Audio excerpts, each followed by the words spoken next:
네, 여러분 안녕하세요. 반갑습니다. 네, 원수 선생님입니다.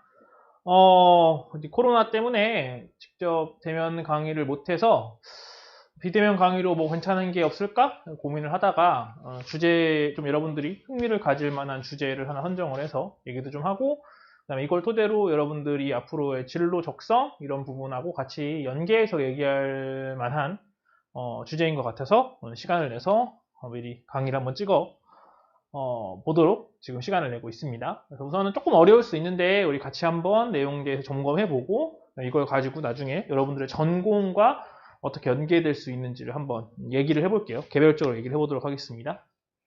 자, 여러분들 이제 자료를 받아서 문제를 풀어봤듯이 이 주제는 게임 이론이에요. 게임 이론. 그래서 뭐 실제로 게임을 할 때 어떤 이론을 사용하는가, 뭐 어떤 전략을 사용하는가 하고 약간은 비슷해요. 완전 동일하진 않지만 예를 들면 우리 팀이 같은 팀이 있어. 근데 이 애가 굉장히 잘하는 애야. 나한테 굉장히 서포트를 잘해주는 애야. 혹은 되게 리더십이 있는 애야. 이런 친구인 경우도 있지만 정말 너무 이기적이고 약간 자기만 하고 자기 플레이만 하는 이런 친구들 있잖아요.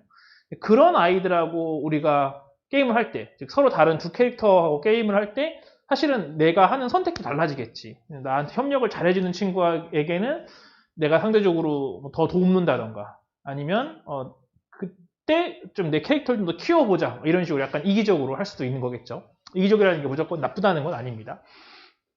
어쨌든 그런 식으로 게임을 할 때도 우리가 어떤 전략을 사용을 하는데 이것이 단순하게 게임에만 적용이 되는 게 아니라 우리 일상생활에도 이런 이론적인 것이 들어가고 어떤 심리를 가지고 그 심리에 따라서 어떤 행동을 하는가에 대해서 이야기를 하고 있는 주제라고 보시면 될 것 같습니다. 자, 그래서 게임 이론 주제는 우리는 왜 그런 행동을 하는가에 대해서 한번 이야기를 해볼게요. 슛. 자, 이겠지만 우리는 누군가와 함께 일을 해야 할 때 얼마나 열심히 하는 편인가요, 여러분들은? 예를 들면 누군가는 혼자 할 때보다 더 열심히 하는 사람이 있고요. 누군가랑 같이 할 때. 혹은 다른 이에게 책임을 넘기고 소홀히 하는 사람들도 있습니다. 그쵸? 그때그때 달라지는 부분이긴 하지만 근데 이 이론의 관점에서 볼 때는 대부분 이런 상황에서는 이렇게 행동을 한다라고 이야기를 하고 있는 거예요. 자, 이거를 선생님은 조별 과제 잔혹사라는 인터넷 밈을 통해서 여러분들에게 한번 설명을 해보려고 해요.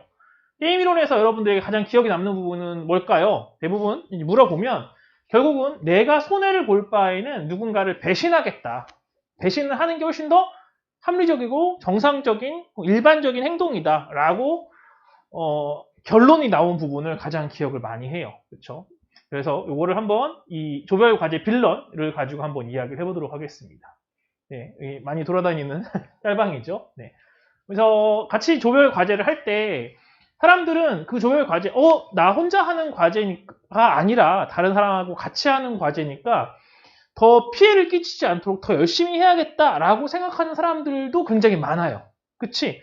그런데 오히려 그런 사람들보다 굉장히 이기적이고 협동하지 않는 사람들에 대한 그런 그러니까 그런 이야기가 더 많이 되고 있는 것 같아요. 어떤 경우가 있는지 한번 볼까요? 예를 들면은 그 단톡방을 열었어. 그래서 이렇게 뭐 조 선생님, 조 선생님 저희 뭐 언제까지 모이죠? 뭐 자료는 언제까지 보내주실 건가요? 선생님 교재 언제까지 나오죠? 선생님 중학교 2학년 애들한테 교재 줘야 되는데 왜 교재 안 주시죠?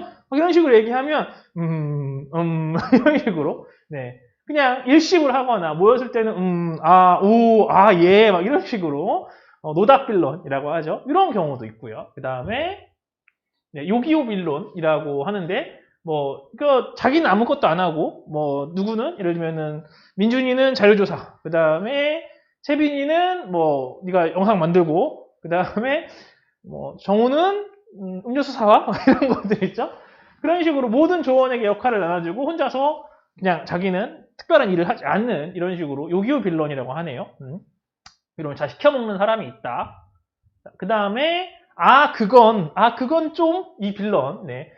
이건 이래서 좀 별로고 저건 또 저래서 별로다. 근데 딱히 그렇다면 그러면 넌 어떻게 했으면 좋겠어? 라고 물어보면 아니 그렇다고 이런 식으로 딱히 도움이 되지 않는 자꾸 태클만 거는 사람이 있죠. 이런 사람들도 상당히 좀 많이 보이는 편입니다. 같이 작업하기가 정말 어렵겠죠.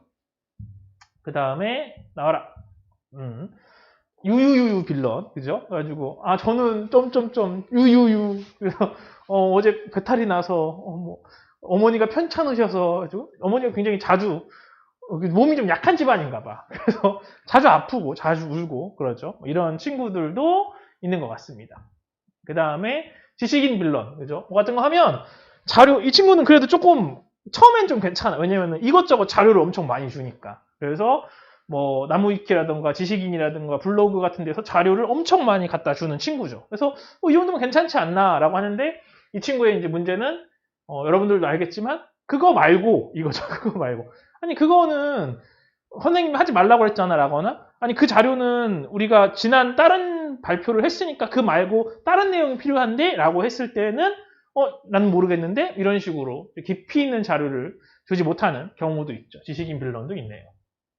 그 다음에 뜻밖의 보스. 이게 정말 최악이죠. 그래서 보면은 오늘 성역 뜬 거 제 과제 점수가 0점인데 혹시 제 이름이 빠졌나요? 제가 혹시 뭔가 잘못해서 저를 일부러 빼신 건가요? 라고 물어봤더니 아니요, 제가 기한 안에 보고서를 교수님께 혹은 선생님께 드렸어야 했는데 그러지 못해서 전부 0점 처리가 됐습니다. 죄송해요. 와, 정말 이런 사람들도 있긴 있어요.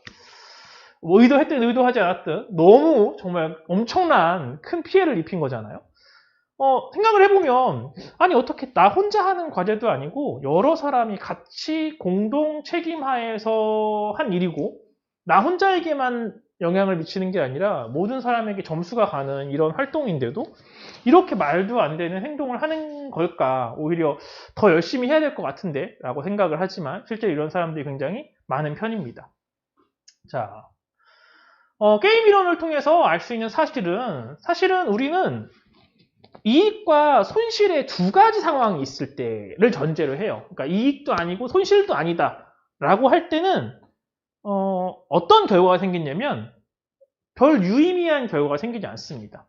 그러니까 무슨 얘기냐면 해도 그만 안 해도 그만이면 해도 대충 하고 안 해도 별 의미가 없으니까 하는 둥 마는 둥 하죠. 그렇기 때문에 사실은 그거는 이 사람이 어떤 심리를 가지고 어떤 행동을 했다라고 얘기하기가 어려워요. 그래서 게임 이론에서 전제하고 있는 그리고 대부분의 심리학에서 전제하고 있는 건 대부분 사람들이 그것을 하려고 하거나 하지 않고자 하는 분명한 의지나 목적의식을 가지고 있다는 걸 굉장히 중요한 전제로 삼아요. 수업도 마찬가지겠죠. 이거를 선생님이 해도 그만 안 해도 그만인 거면 이런 자료를 만들어도 그만 안 만들어도 그만이니까 잘 만들어질 수도 있고 안 만들어질 수도 있겠네요. 그렇죠? 그런 건 별 의미가 없고요. 내가 이번에 정우한테 굉장히 뭔가 재밌는 걸 해주고 싶은 거야. 그래서 오케이, 내가 이번에 어떻게든 정우를 3번 웃겨보겠어. 이런 목적을 가지고 이걸 만들었어. 그치? 그런데 왜 이런 결과가 생겼을까? 그치? 그럴 때는 그런 심리가 어떠한 원리로 어떠한 작용을 해서 어떠한 결과가 생겼다라는 식의 어떤 이론적 토대가 만들어지거든요. 자, 게임 이론에서는 데니얼 카머넌의 실험을 통해서 한번 간단하게 정리해 볼 수 있는데 1만 원을 받은 상태에서 여러분들에게 이런 제의를 합니다. 그러니까 여러분들은 1만 원을 가지고 있는 거야. 뭐 더 있을 수도 있겠죠. 우선 이 만 원은 여러분 겁니다. 오케이? 이 상황에서 동전을 던져가지고 앞면이 나오면 그 1만 원을 내가 갖고 그리고 뒷면이 나오면 만 원을 더 줄 거야. 오케이? 여러분들 지금 만 원이 있습니다. 어떻게 하시겠습니까? 하겠습니까? 안 하겠습니까? 댓글 올려주세요. 네. 어떨까요? 당연히 사람마다, 상황마다 조금씩은 달라요. 그렇죠? 그런데 포인트는 우선은 여러분들은 이 돈이 사실은 원래 없었잖아. 그치? 그런데 우선은 받았어. 즉 이게 나는 이제 지킬 돈이 있는 거야. 돈이 있네? 이건 내 거네? 그러면서 기대를 하게 해야죠. 이걸로 이따가 햄버거를 사 먹을까? 아니면 이걸로 이따가 PC방에 갈까? 노래방에 갈까? 이런 식으로 해서 이 돈을 통해서 내가 누릴 수 있는 여러 가지 어떠한 그런 것들, 그렇죠? 쾌락이라는 표현을 원래 쓰는데 왠지 뭔가 여기서 어울리지 않은 것 같아서 어쨌든 보통은 쾌락을 추구하려고 하는 거죠. 너무 행복해, 너무 즐거워. 근데 갑자기 근데 동전 던져가지고 네가 맞추면 뒷면 나오면 10,000원 더 주고 앞면이 나오면 그 10,000원 내가 다시 가져갈게 라고 했을 때 참여하시겠습니까? 이 실험에 의하면 이 10,000원의 가치가 있다고 생각하는 사람일수록 10,000원의 가치가 있다고 생각하는 사람일수록 참여를 하지 않습니다. 10,000원의 가치가 10,000원? 있으나 마나? 뭐 예를 들면 나한테 10원 뭐 더 받으나 10원 덜 받으나 별 차이 없잖아 라고 생각하는 사람은 해도 그만 안 해도 그만이기 때문에 그냥 그때그때 달라지겠지만 이 10,000원을 되게 크게 생각하는 사람은 이 게임에 동참하지 않을 확률이 되게 높아요. 왜? 내가 손해보는 게 싫기 때문이에요. 게임 이론을 통해서 알 수 있는 사실, 우리는 일반적으로 손해를 입는 것을 싫어합니다. 혹은 같은 크기의 이익과 손실이 있을 때 우리는 손실을 회피하는 성향이 더 커요. 예를 들면 여기서 부모님을 도와서 1시간 일하면 20,000원 용돈을 여러분들이 받을 수 있습니다. 그런데 그 시간 동안 여러분들이 하는 게임이 있어. 예를 들면 크리스마스 이벤트 뭐 이런 기간이잖아요. 그 시간 동안 여러분들이 크리스마스 이벤트에 해서 뭔가 레이드를 뛰거나 어쩌고저쩌고 하면 20,000원짜리 무슨 괜찮은 아이템이 생기는 거야. 그치? 그러면 여러분들은 어머니하고 부모님을 도와서 어머니 아버지를 도와서 20,000원 용돈을 받겠습니까? 아니면 그 시간 동안 게임을 해서 아이템을 지킬 겁니까? 그쵸? 안 그러면 아이템을 잃어버려. 어떨 것 같아? 왠지 잃어버린다는 그 말이 뭔가 마음속을 파고들면서 이건 내가 꼭 해야 될 것 같은데 어떻게든 엄마 아빠 돕는 척하면서 핸드폰을 꺼내서라도 어떻게 해야 될 것 같은 그런 마음이 들죠? 네, 여러분들은 정상입니다. 게임이론에서 얘기하고 있는 건 바로 그거예요. 사람들은 어쨌든 같은 크기의 이익과 손실이 있을 때 사실은 이익의 크기보다 손실의 크기가 조금 작아도 손실을 입는 걸 더 싫어하는 경향이 굉장히 커요. 왜? 손실을 더 크게 생각하거든. 얻는 것보다 잃는 걸 더 크게 생각하는 겁니다. 그래서 이거를 손실 회피 편향이라고 하는데요. 얻으려는 욕구보다 잃지 않으려는 욕구가 더 크고, 오케이? 그리고 여기서 그래서 예를 들면은 주식 같은 경우도 선생님이 BTS, 여러분 선생님이 약간 BTS 좋아한단 말이야. 그래서 빅히트 주식을 막 얼마큼 샀어. 근데 주식이 지금 마이너스 56%인가 그렇습니다. 거의 완전 고점에서 샀거든요. 근데 안 팔고 있어. 왜 안 팔고 있을까? 왠지 지금 팔면 이 손해가 진짜 너무 커질 것 같은 느낌이 드는 거죠. 그러니까 안 팔면 언젠간 오른다 이런 생각을 하고 있는 거거든. 그래서 여기서 얘기했지만 떨어진 주식을 유지하여. 왜? 매수가가 떨어진 주식을 오래 들고 있어. 그래야 어떻게 되는 거니까 나중에라도 오를 수 있을 것 같으니까. 나는 이 손실을 직접 내 눈으로 확인하고 싶지 않으니까. 손실이 아니었으면 좋겠으니까. 그치? 그에 비해서 올라간 주식을 빠르게 처분하는 경우. 이거는 내가 혹시라도 더 많이 올라가는 게 아니라 떨어지면 어떡하지? 그럼 떨어지기 전에 어떻게 해야 돼? 빨리 팔아야지. 이런 심리. 즉 사람은 얻을 수 있는 이익보다 입게 되는 손해에 더 민감하게 반응을 해서 떨어진 주식은 계속 가지고 있어. 손해가 더 누적됨에도 불구하고. 그리고 주식이 더 올라갈 수도 있는데도 불구하고 혹시라도 떨어질 걸 두려워해서 주식을 빨리 팔게 되는 성향이 있다는 거죠. 그게 누구? 바로 나. 네. 납니다. 근데 BTS 어떡하지? 계속 떨어질 것 같은데? 이러다가 진짜 방탄 군대 가면 선생님도 군대 가야 되나? 다시 가야 되나? 그래서 네, 그런 게 있다. 사람은 다 이렇다. 정상이다. 나는 정상이다. 자, 우리는 손해를 입는 거를 굉장히 싫어해요. 다만 사람마다 경우마다 무엇을 손해로 인식하는지 또 달라집니다. 아까 얘기했듯이 2만원? 2만원짜리 아이템? 그게 나한테 뭐가 중요해? 이렇게 생각을 하면 사실은 손해라고 생각하지 않죠. 어디에 얼마만큼 가치를 부여하는가는 사람마다 다를 수 있거든요.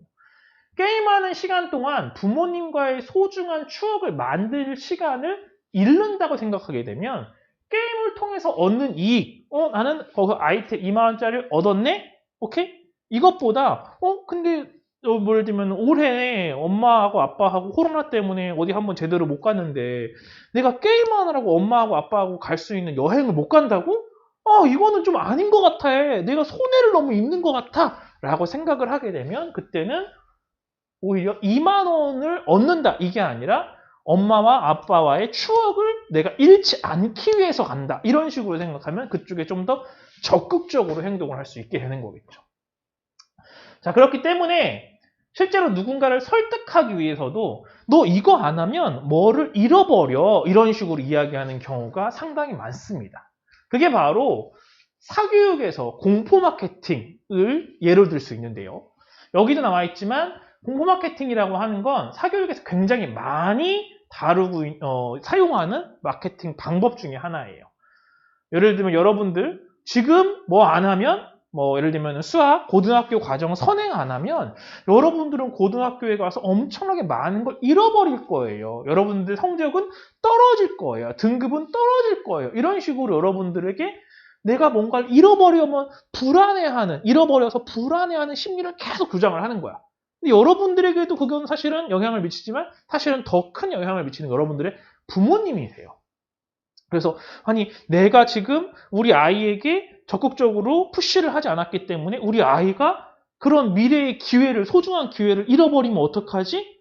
정시뿐만 아니라 수시라는 입시 기회를 잃어버리면 어떡하지? 이런 생각을 하실 수밖에 없어요.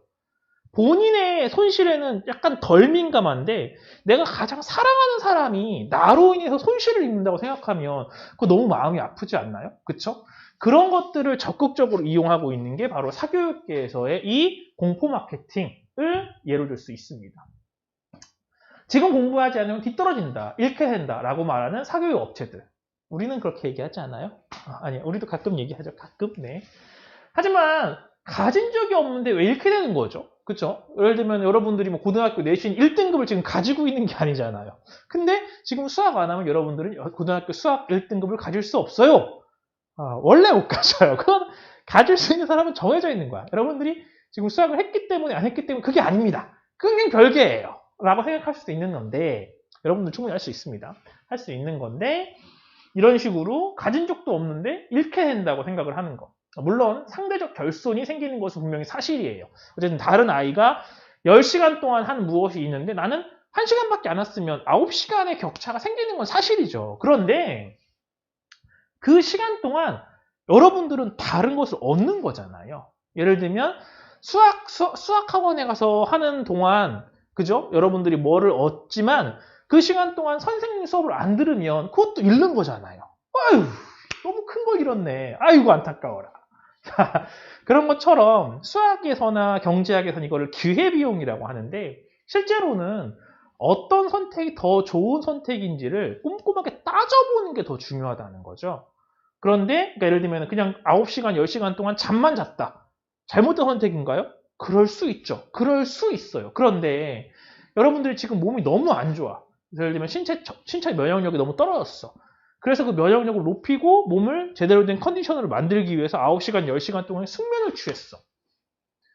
그게 왜 나쁜 선택이죠?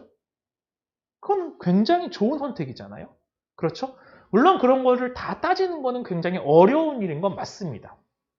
그렇기 때문에 어떤 선택이 무조건 좋다, 무조건 나쁘다라고 단정 지어서 얘기하는 건 어렵다. 그런데 사교육 업체들에서는 그런 것들을 좀 무조건 학업을 이런 것들을 선행을 하지 않으면 학업 성취를 잃는다고 말하는 것은 일종의 공포 마케팅이며 이는 손실 회피를 원하는 인간의 심리를 이용하는 거죠. 그 시간을 통해 무엇을 얻는가를 생각하세요. 무조건 잃는 건 아닙니다. 잃는다고 생각하면 초조해지고 뭔가 내가 이걸 당장 해야 될 것 같이 생각을 하는 거예요. 그렇지만 그러지 말고 내가 이 시간 동안에서 수학이 아닌 다른 걸 했을 때 예를 들면 논술을 했을 때 그쵸? 그러면 무엇을 얻고 있는가? 그쵸? 이런 것들도 생각해 볼 수 있다는 겁니다. 아이, 좋아라. 좋은 수업이다, 정말. 자, 많은 걸 얻고 있네요. 네. 자, 그렇습니다. 갑자기 뭔가. 자, 그래서 이 게임 이론을 통해서 여러분들에게 선생님이 전달해주고 싶은 내용을 간단하게 정리를 해보면 우리는 왜 그런 행동을 하는가? 심리학은 왜 배우는가? 인간의 심리와 행동, 어떻게 행동하고 어떻게 생각하고 어떻게 느낄 때 사람들은 어떤 행동을 하더라. 그런 것들을 이제 심리학에서 가장 많이 배우고 다루는 부분인데요. 이것은 여러분들, 나는 어떤 성향인가? MBTI뿐만 아니라 어떤 제품을 얼마만큼 생산할까? 한국 사람들은 어떠한 요소들을 만족시켰을 때 물건을 더 많이 살까라는 부분들을 포함을 해서 인공지능, 사람은 어떻게 인식하고 그렇게 인식을 했을 때 어떤 행동을 하더라. 그러니까 이런 사람들을 어떻게 행동하기 위해서는 어떤 요소들을 제공해야 되는구나. 이런 것들을 하는 연구. 우울증 및 정신질환. 그래서 어떤 호르몬이라던가 어떤 행동이라던가 그런 뇌파라던가 이런 것들이 관찰됐을 때 어떤 행동을 하고 그런 것들이 어떤 영향을 미치기 때문에 그런 호르몬들을 억제하는 혹은 다른 호르몬들을 더 많이 분출하게 하는 약을 처방할 수도 있는 것들은 다 이 심리학, 인간의 행동과 심리를 연구하는 부분에서 굉장히 중요하게 다뤄지는 부분입니다. 하지만 오해하지 마세요. 인간의 행동을 완벽하게 설명하는 단 하나의 이론은 없습니다. 예를 들면 MBTI. 그래서 여러분들은 MBTI가 뭐야? 관심을 가지고 많이 알아본 친구들도 있겠지만 당연히 자신의 성향은 변합니다. 어릴 때 선생님과 예를 들면 3살 때 선생님과 지금 23살 때인 선생님은 같을까요? 그렇죠. 23살밖에 안 됐지만 네, 달라졌어요. 여러분들도 아마 어릴 때의 여러분들과 지금의 여러분들이 꽤 다를 거라는 거를 조금은 느낄 수 있을 겁니다.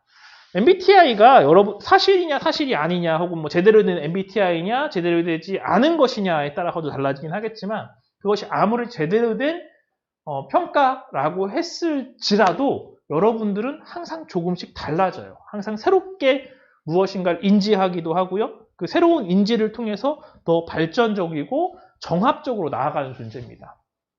그렇기 때문에 하나의 이론, 무조건 맞다 이렇게 설명할 수는 없어요. 심리학 이론이 무의미하다는 것이 아니고 하나만으로는 충분히 설명하지 못한다는 겁니다. 중간중간 여러분들의 MBTI 성향이 바뀌죠. 그러면 그 중간에 바뀌는 상황에서의 성향은 여러분들은 뭐라고 할 수 있을까요? M인가요? 아니면 M이 아닌가요? 그렇게 심리와 행동을 연구하는 이유는 더 많은 정보를 모아서 의미를 파악하는 데 도움을 얻고자 하는 것이지 누군가에게 너는 M이구나, 너는 뭐 I구나 이렇게 단정지어서 그런 걸 가지고 억측을 한다거나 선입견을 가지어서는 절대로 안 되는 거예요. 물론 그렇게 하지도 않겠지만 그런 것들을 알아두시고요. 따라서 심리학을 연구하는 것도 게임 이론을 통해서 사람들은 이렇게 손실을 회피하는 성향이 있구나. 그래서 너는 쫄보구나. 이렇게 생각하는 게 아니라 그러니까 손실 회피를 하려고 하는 이 아이가 지금 굉장히 어떤 행동을 두려워하고 그러고 있는데 이 아이에게 용기를 북돋아 주기 위해서는 손실이 아니라 뭔가 더 얻을 수 있는 것에 대해서 이야기를 해주는 게 되게 중요하겠구나. 지금 하는 것이 무엇인가 잃어버리는 상황이 아니라는 걸 인지시켜주면 이 아이가 다른 행동을 하는데 훨씬 더 쉽게 움직일 수 있겠구나 라는 것들을 우리가 여러 가지 경우의 수, 대안 같은 걸로 우리가 제시해 볼 수 있겠죠. 아시겠죠? 그런 것들을 알기 위한 심리학 연구라고 보시면 될 것 같습니다. 자, 그래서 우선은 게임이론을 간단하게 설명을 해봤고요. 그러면 이제 본격적으로 우리가 숙제로 냈던 게임이론 지문을 보도록 하겠습니다. 게임이론은 1944년 수학자인 폰 노이만과 경제학자인 모르겐 슈테른이 함께 쓴 게임이론과 경제행동에 처음 등장했다. 이후 게임이론은 94년 노벨 경제학상을 수상한 존 내시의 내시 균형에 의해 발전했으며 다양한 분야에서 폭넓게 활용되었다. 자, 여기서 아까 얘기했지만 결국은 이것은 인간이 어떠한 행동을 하는가에 대한 이론적인 단초, 이론을 제공하는 거다, 토대를 제공하는 거다라고 보시면 될 것 같아요. 그래서 뭐를 심리와 행동, 스포츠, 도박, 바둑, 협상, 전쟁 등 그 유형을 막론하고 모든 게임의 경기자는 경쟁 상대가 취하는 전략을 감안해서 자신의 행위를 결정을 하는 거죠. 아까도 얘기했지만 우리가 같은 조별 발표를 할 때 둘이서 같이 조별 발표를 하는데 이 친구가 너무 나에게 불성실하게 대해. 그럴 때 내가 이 친구가 불성실한 거 이상으로 열심히 해서 이 친구에게 감동을 받게 하겠다. 이런 경우도 있기는 있겠죠. 네, 하지만 굉장히 드물겠지. 어쨌든 여기서 얘기했던 것처럼 결국은 상대가 어떠한 행동을 할 거냐, 걔가 어떤 심리를 가졌는지, 뭐 어떤 행동을 할 것인지를 고려해서 자신의 행동을 결정합니다. 게임의 핵심은 경기자 사이의 상호작용입니다. 따라서 모든 게임은 경기자, 전략 및 보수, 성취, 결과, 이익이나 그죠? 손해, 기본 골격으로 한다. 축구 경기에서 골키퍼가 없는 페널티킥은 게임 이론과 양립할 수 없다. 공을 차는 사람과 막는 사람 사이의 두뇌 싸움이 빠져있기 때문이다. 그러니까 여기서 얘기한 거는 결국은 이것은 뭐야? 혼자 하는 게 아니라 누군가와의 상호작용이라고 하는 거죠. 그게 개인과 개인의 상호작용이든 개인과 이 전체의 상호작용이든. 예를 들면은 선생님 같은 경우라고 하면 선생님이 조선생님이랑 어떠한 일을 같이 할 때, 그건 1대1의 상호작용이잖아요. 근데 그게 아니라 어떻게 하면 이 중학교 2학년 이 친구들에게 좀 더 적극적으로 수업에 참여할 수 있게 할까? 그쵸? 이런 것들도 기본적으로는 내가 이렇게 하면 아마 정우가 이렇게 할 거고, 정우가 이렇게 하면 아마 지호는 좀 반대로 행동할 수도 있을 것 같아. 그럼 이 두 아이가 동시에 같은 행동을 하게 하기 위해서는 나는 뭐를 해야 되지? 아, 그렇지. 민준이를 공략하자. 이런 거. 일단 이런 것처럼 결국은 이 누군가 개인과 타자와의 상호작용이 절대적으로 필요하다.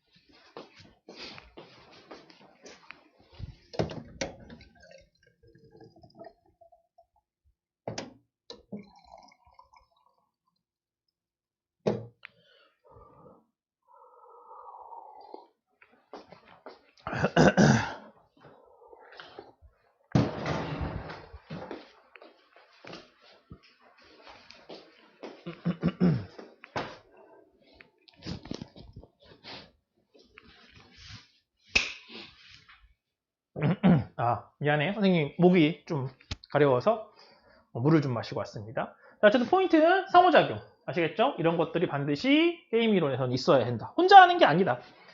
게임 이론을 설명하는데 유명한 예가 바로 죄수의 딜레마. 그렇죠? 2명 이상의 죄수. 용의자 두 사람이 각각 구속되어서 1년형을 받게 되었다고 하자. 이런 것들, 이렇게 뭔가 이론이라던가 상황을 설명하는 부분이 있죠. 여기서 제일 중요한 정보가 여기 담겨 있을 확률이 되게 높습니다. 하지만 디폴트 값 1년형, 알겠죠? 하지만 검사는 두 사람의 사실은 공범일 것이라 의심하고 각각 혁상을 제안한다. 두 용의자는 서로 이야기할 수 없으며 다른 사람이 어떤 결정을 내리는지도 알 수도 없다. 이때 용의자 A와 B가 공범임을 자백하고 A와 B가 공범임을 자백하고 용의자 B는 자백하지 않으면 미안해. 잘못 읽었어. A가 이런 거 좀 있죠. A가 사실은 저는 공범이에요 라고 했는데 B는 뭐 하면 자백하는 뜻입니다. 이런 것들 가끔 실수할 수 있죠. 잘못 읽으면. A는 형을 받지 않은 채 풀려나고 B는 10년형을 받는다. 그 반대도 마찬가지다. 하지만 둘이 동시에 자백하면 둘 다 3년형을 받게 된다. 이렇게 이거 뭐야 내용이 좀 복잡한데 선생님도 지금 읽을 때 잘못 읽었잖아요. 그쵸? 이런 것들이 있을 때는 이거를 한 번에 이해하려고 하지 마시고요. 다른 곳에서 힌트를 찾는 게 되게 중요합니다. 아마 풀었으니까 여러분들 아시겠지만 바로 이렇게 뭔가 어려워 보이는 거 있죠. 이거는 대부분 이런 식으로 문제 안에 이런 게 있습니다. 용의자 A가 어떤데? 자백한대. 지금 읽었던 거. 나는 누구야? B하고 사실은 같이 했어요. B나 저랑 같은 놈이에요. 둘 다 범죄를 저질렀습니다. 그런데 B는 뭐 할 때? 자백하지 않을 때. 아시겠죠? 이럴 때 어떻게 되냐고. 이럴 때. A는 자백했는데 B는 자백하지 않을 때. 그쵸? 그러면 이 B 여기 나와 있는 부분이네요. A는 풀려나고 받지 않은 채 풀려나고 B는 10년형을 받는다. 그러면은 여기서 그죠? A 방면 B 10년 반대도 마찬가지다. 즉 B가 자백을 하고 A가 자백하지 않은 경우. 요건 그죠? 그러면은 여기서는 B가 방면, 그 다음에 A가 10년. 이렇게 되는 거죠. 그쵸? 이런 것들. 자, 그 다음에 아까 뭐가 더 나와 있었어요? 아무도 뭐 할 때 자백하지 않고 그냥 가만히 있을 때 각각 1년이요. 둘 다 자백을 할 때 안 할 때, 자백을 하지 않을 때, 둘 다 자백하지 않을 때, 둘 다 1년씩. 그죠? 그 다음에 둘 다 어떻게 자백했을 때. 그러니까 왜? 서로 소통할 수 없으니까. 둘 다 자백했을 때 3년형. 둘 다 3년형. 그래서 아이고 너무 왔다 갔다 한다. 정신없겠다. 슉. 여기 A도 3년, B도 3년. 총 6년형을, 여기는 총 2년, 여기는 10년, 여기도 10년. 두 개 합쳐서. 그쵸? 이렇게 누가 봐도 수학적으로 계산했을 때는 누가 봐도 이 둘에게 좋은 거, 이 둘에게 좋은 거는 둘 다 자백하지 않고 1년씩 받는 거예요. 물론 한 사람에게 좋은 거, 그죠? A 하나에게만 좋거나 B 하나에게만 좋은 거는 혼자서만 자백하는 겁니다. 그렇지만 결국은 둘의 합을 생각해 봤을 때는 이거는 10년이야. 최악이죠, 최악. 그죠? 얘보다 더 나쁜 결과예요.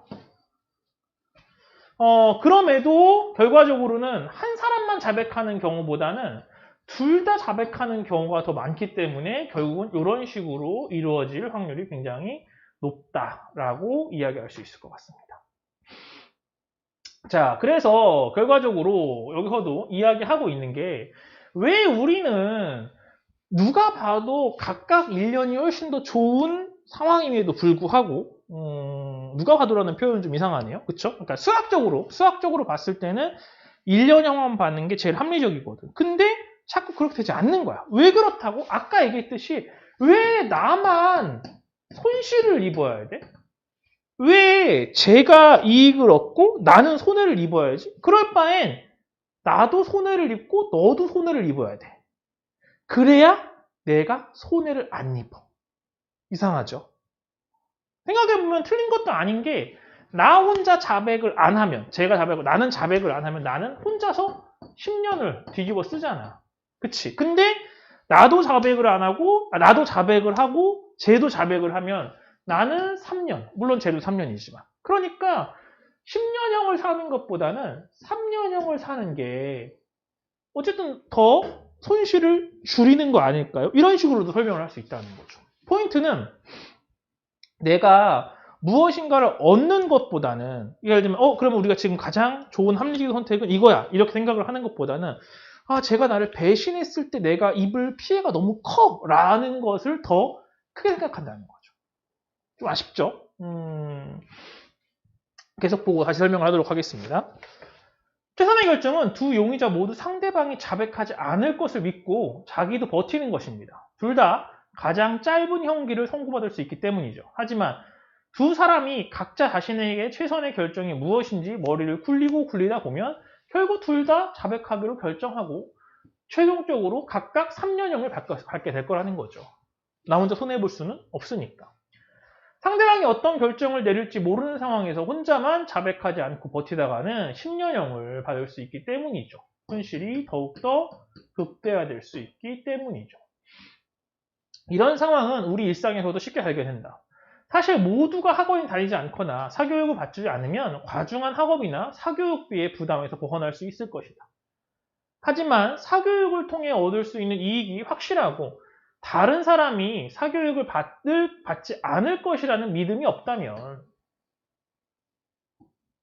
즉 나 혼자만 손해를 보는 게 너무 두려우니까, 그죠? 얘도 서로 안 해서 나도 손해가 아니고 얘도 손해가 아니다 라고 하면은 그런 행동을 하겠지만, 나만 안 해서 손해를 입게 된다면, 그쵸? 이런 뜻이죠. 다른 사람이 어떤 결정을 내릴지 알 수 없기 때문에 자신만 사교육을 받지 않고 버틸 수는 없게 되는 것이다. 사실은 이 표현은 약간 잘못된 표현이라고 보시면 될 것 같아요. 자, 왜 아까 얘기했듯이 결국은 여기서는 위에서도 얘기했지만 이 죄수의 딜레마에서 사실은 뭐 하는 거야? 서로 상호작용하는 거거든. 뭐와? 골키퍼와 그죠? 키커와 키퍼 이 관계처럼 공을 차는 사람과 공을 막는 사람의 이 관계처럼 사실은 그 사람이 어떤 행동을 할지 모른다라는 표현은 엄밀하게 얘기하면 잘못된 표현이에요. 우리는 알고 있습니다. 어떤 걸 알고 있죠? 쟤는 결코 자기만 손해를 보는 행동을 하지는 않을 거야 라는 그런 생각을 하고 있고, 그러니까 저 친구가 자기가 손해를 보려고 손해를 보지 않으려고 행동을 할 거니까, 그러면 나는 그거에 맞춰서 어떤 행동을 해야 나 역시도 손해를 보지 않을까를 생각을 하고 행동을 하는 거잖아요. 그쵸? 말이 꼬여서 미안해. 그래서 여기 다른 사람이 어떤 결정을 내릴지 알 수 없기 때문에 이런 식으로 가끔 비문학에는 약간 말이 좀 꼬아서 내는 경우도 있는데, 여기서 이 어떤 결정을 내릴 수 없다라는 거는 어떤 의미냐, 나에게 도움을 주는 어떤 행위, 이렇게 해석을 하는 게 맞을 거예요. 도움을 줄지 안 줄지를 모르니까 나는 어떤 선택을 할 수밖에 없어? 나에게 손해를 준다는 생각을 하고 선택을 할 수밖에 없다. 왜? 그렇게 생각하도록 인간은 유전적으로 진화해왔다? 라고 얘기할 수도 있겠고요. 관찰을 해보니까 굉장히 많은 사람들이 이렇게 손실을 입는 것을 피하는 선택을 하더라. 그래서 이렇게 생각을 하더라. 라고 그래서 이야기하고 있는 거라고 볼 수 있겠습니다. 자, 그래서 여기서 내용을 잠깐 정리하면 윗글의 내용과 일치하지 않는 거. 게임으로는 경제학 이외의 분야에서도 폭넓게 활용되었다. 처음에 얘기 나왔던 거죠. 게임의 경기자는 상대의 전략을 고려해요. 그치, 요게 아까 그죠? 바로 위에서 뭐를 할지 모르기 때문에 라고 써있지만 그거는 표현이 약간 거칠게 나온 거고요. 실제로는 얘도 분명히 자신이 손실을 줄이는 선택을 할 거야. 그러니까 나도 그거에 맞게 행동을 해야지가 맞는 표현입니다. 상호작용을 전제로 하지 않는 활동은 게임 이론의 설명 대상이 아니다. 그렇죠. 혼자 게임을 하는 거잖아. 이거는 여기서는 얘기하고 있는 게 아닙니다. 그리고 어쨌든 자신의 이익을 추구하는 행동을 하지 않는 것도, 그죠? 그것도 게임 이론에서 전제하고 있는 상황이 아니에요. 모든 걸 설명하는 이론은 없습니다. 죄수의 딜레마와 같은 상황은 현실에서는 자주 접하기 어렵다? 아닙니다. 이거 굉장히 자주 접합니다. 굉장히 잦아요. 다른 사람이 어떻게 행동할지 알 수 없어서 최선의 선택을 못하는 경우도 있다. 이게 아까 맨 마지막에 나왔던 거죠. 그래서 이게 약간 애매모호한데 어떻게 행동할지 알 수 없어서라는 것은 확신할 수 없어서 라는 식으로도, 혹은 아까 얘기했듯이 나에게 도움을 주는 어떤 행위를 할지 알 수 없으니까 나도 그에게 도움을 주는 행위를 하기가 어렵겠지. 왜냐면 나만 손해를 보니까. 이런 식으로도 이야기할 수 있을 것 같습니다. 자, 그런데 이 게임 이론에서 아까 처음에 선생님이 얘기했지만 우리는 이걸 통해서 그러니까 결국은 배신을 한다. 혹은 서로에게 손해를 입히는 선택을 하게 된다라는 식의 결론을 너무 쉽게 내리는 경우가 있어요. 근데 그렇지 않습니다. 무슨 얘기냐면요. 여기서 이 제수의 딜레마에서도 이야기를 하고 있지만 이거는 제로섬이냐 비제로섬이냐 뭐 여러 가지 상황에 따라 달라지는데 아주 간단하게 죄수들끼리이기 때문이라고 생각을 하시는 게 되게 중요합니다. 무슨 얘기냐면 여러분들과 예를 들면 누가 있을까? 채빈이와, 그쵸? 채빈이 동생이 있다고 그랬나? 언니가 있다고 그랬나? 동생이라고 할게요. 잘 기억이 안 나는데. 없으면 어떡하지? 근데 잘 몰라서 미안해. 자, 이 둘이라면 채빈이하고 채빈이 동생이 만약에 이런 상황에 있다고 하면 그러면 어떨까요? 똑같은 결과가 생기나요? 너무 비극적인데 그러면. 무슨 얘기냐면 이들은 상대방이 나에게 해를 입힌다면 나도 너에게 무조건 해를 입히겠어. 내가 손실을 입은 만큼 너에게도 손실을 주겠어. 라고 하는 관계이기 때문에 다른 사람이 어떻게 행동할지 알 수 없어서 제가 나에게 도움을 줄지 알 수 없기 때문에 이런 식의 행동을 하는 거죠. 그런데 채빈이는 동생을 되게 아끼고 사랑해. 혹시라도 동생이 잘못된 선택을 해서 얘가 자백을 하더라도 채빈이는 동생이 자기의 선택 때문에 더 오랜 기간 동안 여기서 억울한 옥살이를 하는 걸 원치 않아. 그러면 채빈이는 자백을 하지 않아요. 즉 혼자서 몇 년을? 10년. 그리고 동생은 바로 풀려나겠죠. 그치? 굉장히 이상한 선택이라고 보일 수도 있겠죠. 그러나 사실은 이런 경우가 종종 있습니다. 여기서도 얘기했지만 가족 간에는 혹은 굉장한 신뢰, 유대를 가진 사람들 간에는 내가 손해를 입어도 괜찮다. 내가 손해를 입어도 이 친구가 나로 인해서 뭔가 얻어갈 수 있는 게 있다면 나는 충분히 기꺼이 나를 희생하겠다라고 생각하는 사람들도 분명히 있죠. 그쵸? 여러분들도 그런 사람이 분명히 있을 거예요. 물론 그 과정에서 약간 이상하다. 얘가 왜 그랬지? 그러면서 약간 억울하기도 하고 상황에 따라서는 화가 나기도 하고 그러겠지만 여러분들이 차분히 돌이켜서 나중에 그 시간을 생각을 해본다면 나는 이 친구를 믿으니까 혹시라도 그 친구가 의도했든 의도하지 않았든 나에게 손해를 입히는 행동을 했더라도 그럴 수 있지. 나도 모르는 상황에서 누군가에게 손해를 입힐 수 있는 거잖아. 그치? 나도 모르게 누군가에게 손해를 입혔을 때 그 친구가 똑같이 나에게 손해를 입히려고 하면 나는 되게 마음이 아플 것 같아. 그치? 똑같은 걸 수 있는 거잖아.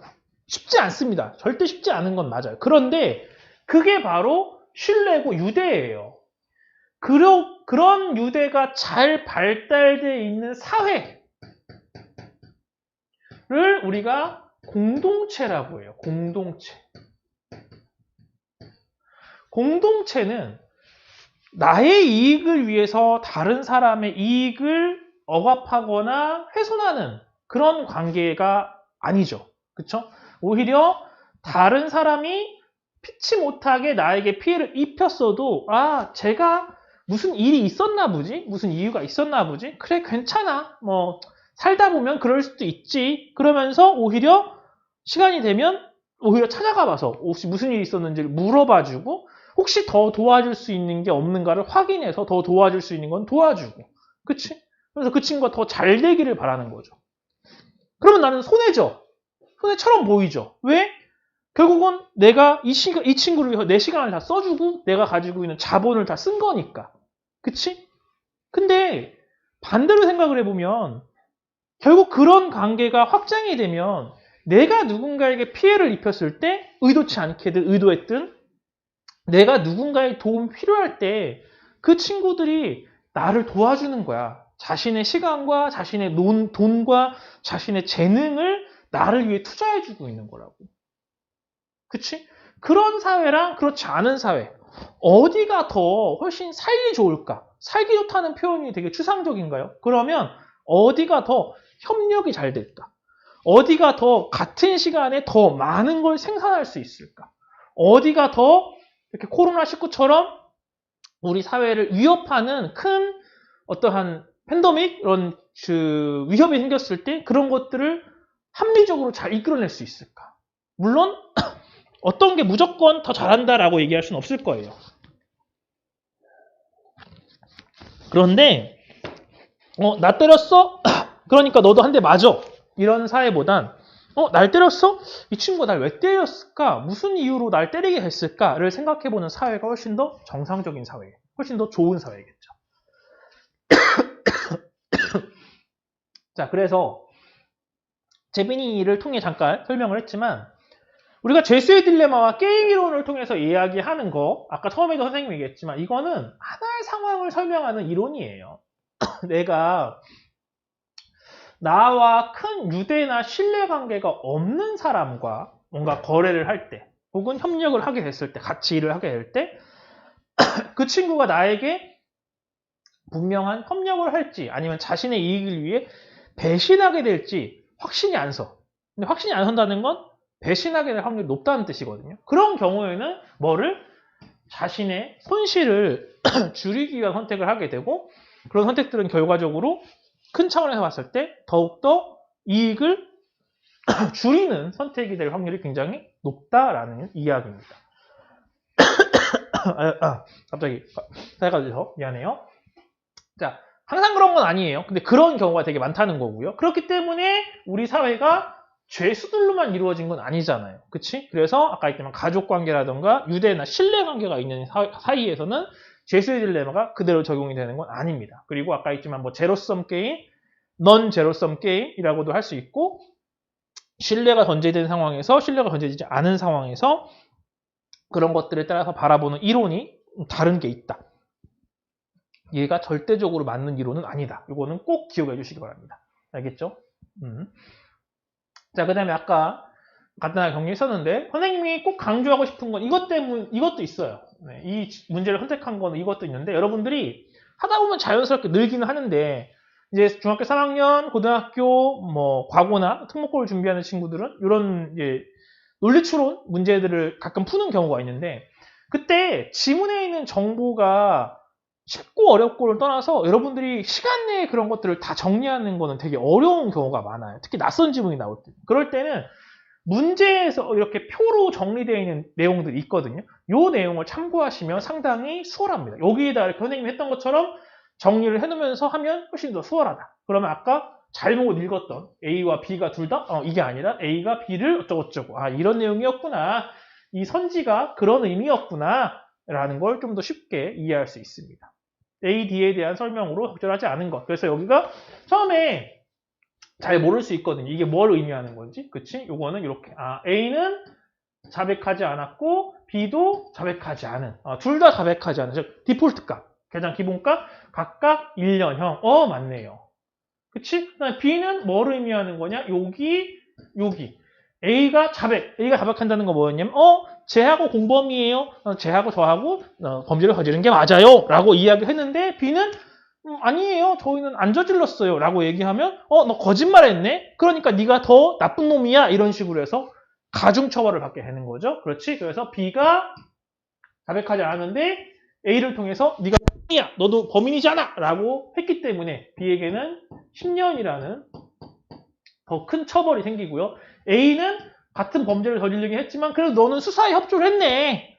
그래 뭐 어쨌든 범죄를 저지른 건 나쁜 거지만 수사에 협조를 했으니까 그 부분은 내가 인정해줄게. 너는 방면, 너는 무죄는 아니지만 처벌은 받지 않는 걸로 해줄게. 이런 식으로. 그죠? 그래서 B와 C의 경우에는 자백한 사람은 무죄로 풀려난다. B와 C의 경우에는 자백하지 않은 사람은 10년형을 살아야 한다. D의 경우, 여기죠. D의 경우 형기가 가장 짧은 것은 아니지만 10년형은 피할 수 있다. 네, 그렇죠. 10년형은 피할 수 있죠. 이거에 비해서, 그렇죠. A의 경우 A와 B 모두 형기가 가장 짧고 반대로 D는 형기가 가장 길다라고 했는데 0이 있잖아, 0. 그죠? 바로 풀려나는 게 있으니까 가장 짧은 것도 아니고 10년, 그죠? B하고 C의 또 10년이 있기 때문에 가장 길다고도 할 수 없겠네요. 그렇죠? A는 구속되어 각각 1년 무죄를 석방되는 것이 아니라면 이렇게도 얘기해요. 무죄를 석방되는 것이 아니라면 형기 중에 가장 짧다고 할 수 있겠네요. 요거는 선생님도 미처 못 봤네요. 그렇죠? 무죄를 석방되는 것이 아니라면 형기가 가장 짧다고 할 수 있다. 요거는 좀 애매하긴 하다. 그렇죠? 근데 어쨌든 요거는 확실히 아니잖아요. D는 어쨌든 10년이 있기 때문에 3년을 박는 걸 가장 길다고 할 수는 없는 거죠. 답은 몇 번? 5번이 되겠네요. 그쵸? 이해했죠? 비문학 지문이 여러분들 이렇게 좀 개념어들, 아까 형기가 뭔지, 방면이 뭔지 이런 표현을 모르면 여러분들이 문제를 푸는데 좀 더 어려울 수 있거든요. 이런 것들은 반복적으로 풀면 훨씬 더 익숙해지는 거니까 그런 것들은 차분차분히 이제 지문들을 풀고 가면서 여러 가지 반복 연습을 해가면서 쉽게 해결할 수 있을 겁니다. 너무 부담스러워하지 마세요. 하다 보면 자연스럽게 늘어납니다. 이런 부분들. 자, 그래서 답은 5번이 되겠네요. 다 맞으셨죠? 내가 이 문제는 뒤에다가 이거에다 했죠? 그치? 이런. 여기다가 이거 그러면 체크해야겠다. 미안해. 내가 착각했어. 이 문제를 준 줄 알았어. 안 줬네요. 미안해. 이건 여러분들에게 어쨌든 영상에 나갈 때는 이 부분은 선생님이 자막으로 넣든지 할게요. 자, 그 다음에 각 문단의 중심 내용 다 같이 정리할 때 빈칸에 들어갈 내용을 써봅시다. 그쵸? 다양한 분야에서 통일하게 활용됐다. 아까 2번 문제를 통해서 했던 거고요.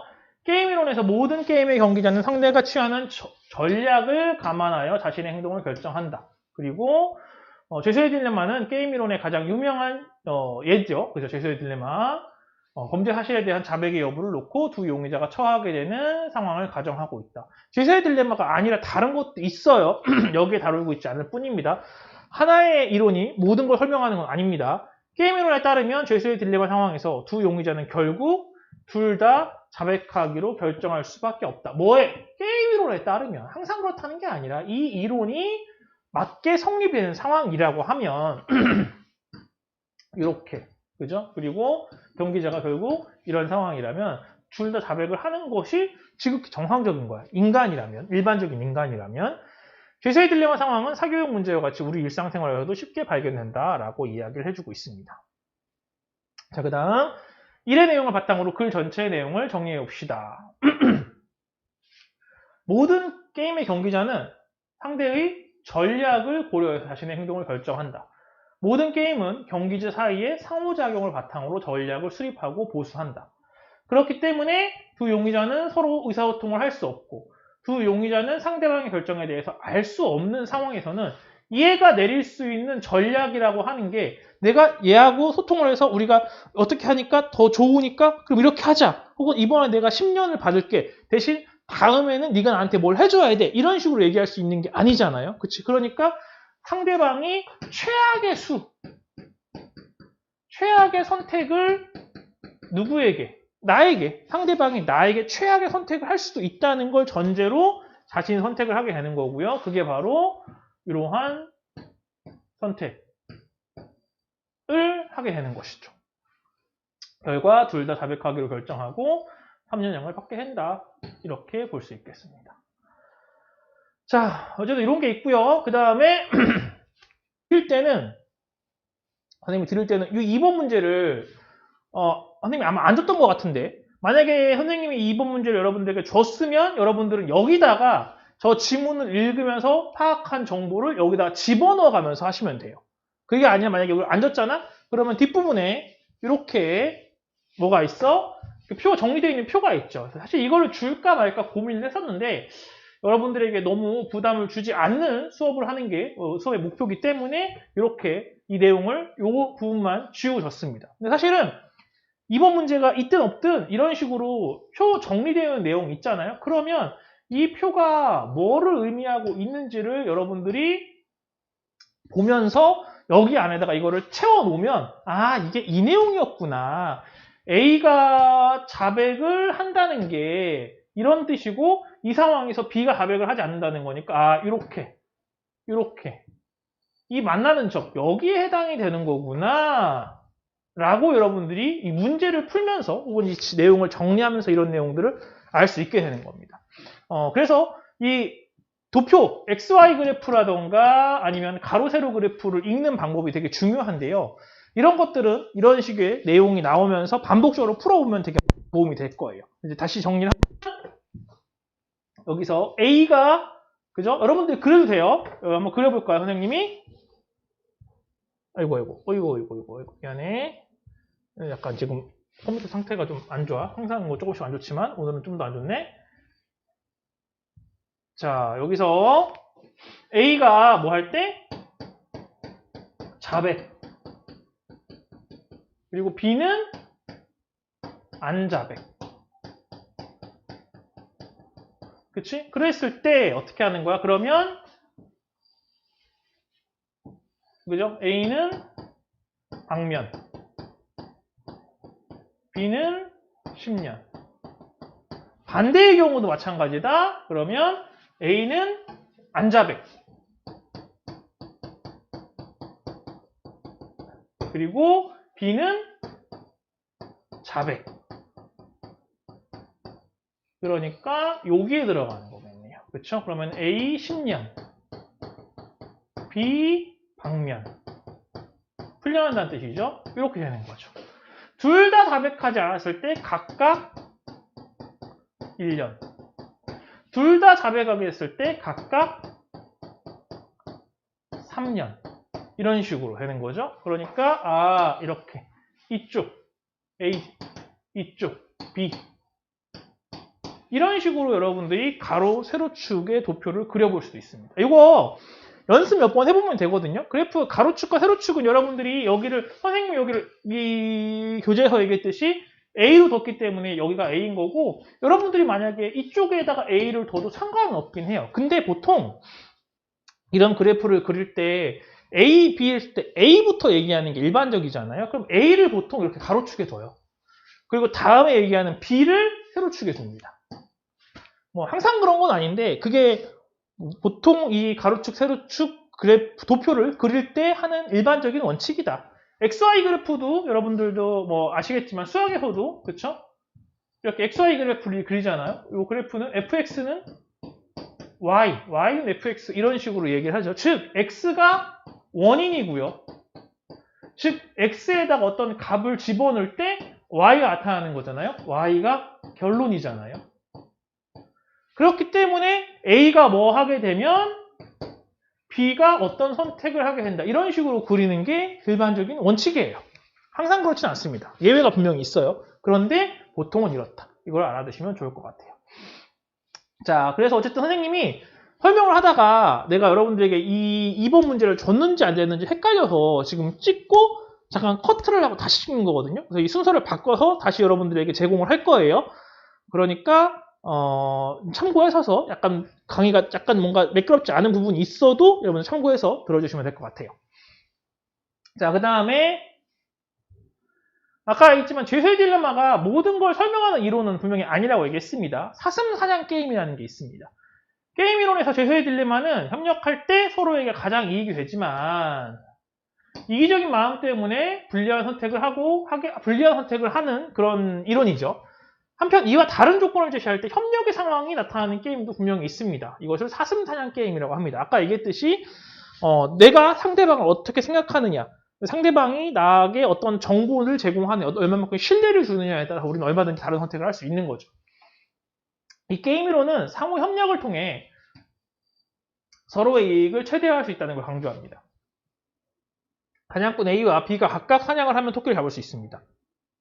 두 명 힘을 합하면 사슴을 잡을 수 있겠죠. 둘은 함께 사슴을 사냥하기로 했는데 그때 옆으로 토끼가 지나갑니다. 이때 사냥꾼 A와 B는 토끼와 사슴 중 무엇을 잡아야 할까요? 사슴을 잡는 경우를 4점, 토끼를 잡는 경우를 2점이라고 설정합시다.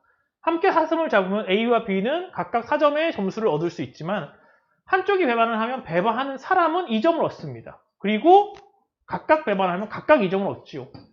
배반하면 2점을 얻고 협력하면 4점을 얻기 때문에 사냥꾼 A와 B는 협력을 할 수밖에 없습니다. 무슨 얘기냐면 혼자서는 사슴을 잡을 수 있다 없다? 없다. 이런 전제가 있는 거예요. 혼자 사슴을 잡을 수 있으면 혼자 사슴을 잡으면 되지. 그러면 얘가 2점을 받든 나는 4점을 받으면 되는 거니까. 근데 여기서 얘기하고 있는 상황이 그런 게 아니죠. 여기도 똑같아요. 결국은 사냥꾼 A, 사냥꾼 B 이런 식으로 여러분들이 그래프를 그려서 A, 사슴 그리고 A, 토끼 이런 식으로 B, 사슴, B, 토끼 이런 식으로 여러분들이 이 내용을 정리해 주시면 끝납니다. 처음에는 어색해도 금방 할 수 있습니다. 한번 해보세요, 여러분들. 알겠죠? 해서 선생님한테 사진 찍어서 보내라고 하면은 싫어하겠지? 그치? 하지만 해야지. 자, 농담이고요. 굳이 안 하셔도 아마 잘 했을 거라고 생각합니다. 자, 그 다음에 어휘 문제 여러분들 했던 보기를 통해서 선생님이 했던 것 같은데 전략, 그죠? 전략과 계략. 계략은 보통 좀 나쁜 의미로 쓰는 경우가 더 많고요. 전략은 긍정적인 의미, 중립적인 의미 둘 다 쓰입니다. 어휘를 선생님이 여러분들에게 하라고 할 때 처음부터 이 어휘가 정확하게 무슨 의미인지 알기 어려운 경우가 많거든요. 그러면 보통 긍정적인 의미와 부정적인 의미부터 선생님이 그 구분을 많이 하는 편이에요. 형은 가끔씩 내 학교 생활을 일일이 구속하려고 하는 경향이 있다, 방치하려는 경향이 있다 라고 하는데 여기서 선생님 방치도 될 수 있잖아요. 형은 저를 방치하는데요. 그럴 수 있죠. 하지만 일일이 방치한다는 건 논리적으로 말이 맞지 않습니다. 그렇죠? 방치는 그냥 방치하는 거죠. 일일이 하나하나 봐가면서 방치하는 건 논리적으로 말이 안 되죠. 그렇기 때문에 구속 이런 식으로 꾸밈 관계를 통해서도 적합한 어휘를 선별할 수 있겠죠. 다원이에게 이번 모든 과제를 같이 해보자고 제기했다는 것은 이의를 제기한다. 너 이거 틀렸어, 잘못됐어 라는 식으로 좀 더 네거티브한 의미로 좀 더 많이 쓰이죠. 빵 하나를 훔친 채로 가혹한 형을 받았던 그 남자는 결국 3년이라는 형기를 마치고 돌아왔다.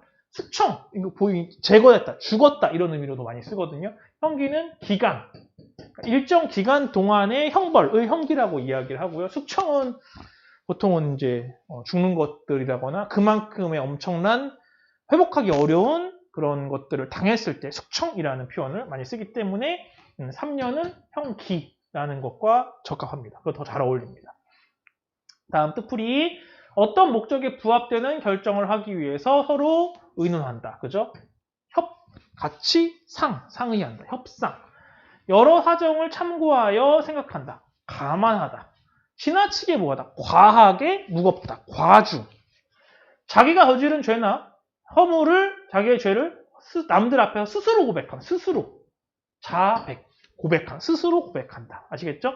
이런 식으로 여러분들이 어휘를 할 때, 그냥 자연스럽게 이해가 되면 제일 좋아요. 많이 하다 보면 자연스럽게 이해가 되거든요. 그런데 뭔가 좀 애매하다라고 할 때는 어쨌든 우리나라 말에는 한자가 많이 섞여 있잖아요. 그래서 그 한자가 어떤 의미로 쓰였는지를 좀 같이 분석해 가면서 보면 훨씬 더 쉽게 이해할 수가 있을 거예요. 네, 그래서 좀 길게 게임 이론에 대해서 앞에 배경과 함께 설명을 해봤고요. 여러분들은 뒤에 그쵸, 이 5번 챕터가 하나가 더 있잖아요. 그거는 그냥 풀어서 가지고 오는 게 풀어 선생님한테 찍어서 보내는 게 숙제예요. 아시겠죠? 그래서 거기까지는 하는 게 좀 부담스러울 것 같아서 좀 쉽게 가고, 그리고 오늘 했던 이 심리학, 인간의 심리, 행동, 이런 부분에 좀 관심이 있으면 이런 부분들과 관련되어 있는 영화나 독서 같은 것들을 여러분들에게 추천을 해주고, 그걸 가지고 포트폴리오를 만들어서 여러분들이 고등학교에 제출을 할 수 있도록 그렇게 하는 게 선생님 수업의 목적이거든요. 그래서 이걸 가지고 한번 상담을 간단하게 진행을 한 다음에 개별적으로 이런 활동이 필요한 친구들에게는 선생님이 적합한 영화나 독서 같은 것들을 추천해서 포트폴리오를 만드는 방향으로 진행을 하도록 하겠습니다. 그래서 어쨌든 영상을 편집을 해봐야 될 것 같긴 한데 약간 좀 중간에 선생님이 착각한 게 있어서 약간 두서가 없을 것 같긴 한데 시간이 너무 오래돼서 다시 만들지는 못할 것 같아요. 그걸 좀 감안을 해주시고요. 최대한 도움이 많은 방향으로 여러분들에게 영상을 만들어서 올리도록 하겠습니다. 이해가 안 되는 거 있으면 꼭 그 라이브 챗이라던가 아니면 카톡으로 보내주시면 확인하는 대로 다시 연락을 할게요. 단문을 할게요. 아마 별로 이렇게 어려운 부분은 없었을 것 같긴 한데, 근데 좀 급하게 만들어가지고 좀 미안하긴 하다. 다음부터는 좀 더 일찍 만들어서 여러분들에게 좀 더 재밌게 영상을 제공하도록 할게요. 앞에 PPT 만드는데 너무 시간을 많이 썼나봐. 별로 중요하지도 않은, 중요해요. 중요합니다. 아시겠죠? 공포 마케팅, 네, 공포 마케팅에 여러분들 현혹되셔는 안 됩니다. 그쵸. 그러면은 어쨌든 선생님 수업은 여기까지 하고요. 다음에 여러분들이 숙제한 걸 가지고 다시 한번 검토를 하고 그 다음에 아까 얘기했던 포트폴리오를 진행하도록 하겠습니다. 자, 그러면 선생님 수업은 여기까지. 고생했어요. 안녕. 여러분들 주말 잘 보내세요. 안녕, 안녕. 힘들어.